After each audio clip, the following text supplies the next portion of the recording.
અમદાવાદમાં 26 ફેબ્રુઆરીએ ભવ્ય નગરયાત્રાનું આયોજન।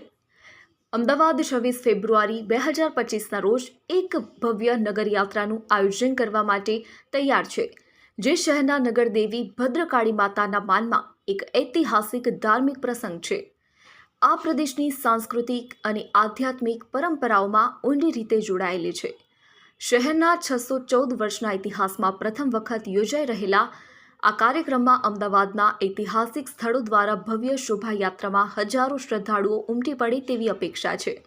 यात्रा तो आपने बात में करी बंधा ने 614 वर्ष पहला निकलती હતી એવી પૂર્વજોએ એમને વાત કરેલી, મારા પૂર્વજોએ વાત કરી હતી, પણ પછી 614 વર્ષ પછી બંધ થઈ અને ફરી અમારા આ બધા જે પરિવારના મિત્રો છે અને પરિવારજનો છે એમને વાત કરી કે આપણે આ કાળું વર્ષોથી ચાલે છે વાત, અને છેલ્લે આ વર્ષે એ સાકાર થાય છે તે બહુ ઇમ્પોર્ટન્ટ વસ્તુ છે, બરાબર કે નહીં? અને મહત્વ એટલા માટે છે કારણ કે કોઈ પણ કુળદેવી કે નગર દેવી હોય એને યાત્રા હોવી જરૂરી છે। અચલ મૂર્તિ હોવાને કારણે અમે પાદુકા લઈને ફરીએ છીએ અને આખા નગરજનોને એનો આશીર્વાદ મળે, એના દર્શન એના માટે। પત્રકાર ભાઈઓનો પણ સ્વાગત કરું છું, એમનો પણ આભાર માનું છું।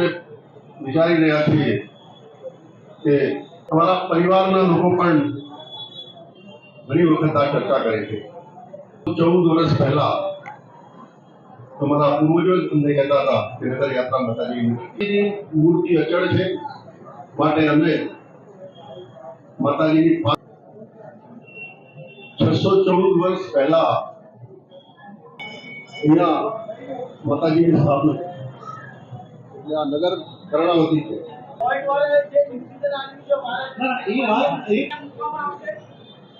ના, એ નથી, વ્યવસ્થા નથી અમારી પાસે।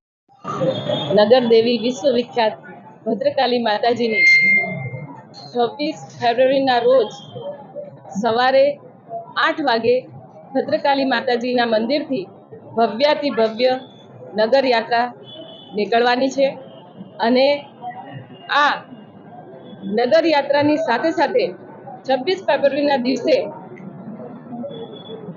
અમદાવાદ શહેરનો સ્થાપના દિવસ, સાથે સાથે મહાશિવરાત્રિનું પાવન પર્વ, અને એની સાથે સાથે જે ભદ્રકાળી માતાજીની નગરયાત્રા નીકળશે એના માટે હું સૌએ આ રામબલી પ્રાગતિવારી ટ્રસ્ટ, અવસ્થિ ટ્રસ્ટ અને સૌએ આ ભદ્રકાળી માતાજીના નગરજનોને, માઈ ભક્તોને એના માટે ખૂબ ખૂબ અભિનંદન પાઠવું છું। કેમ કે આ આપણું પરમ સૌભાગ્ય છે કે 614 વર્ષ પછી આ ભદ્રકાળી માતાજીની શોભાયાત્રા નીકળશે, અને આ ભવ્યાતિ ભવ્ય ઐતિહાસિક શોભાયાત્રા અમદાવાદ શહેરની ભવ્ય સંસ્કૃતિ અને આધ્યાત્મિક ભાવના સાથે સંકળાયેલી છે।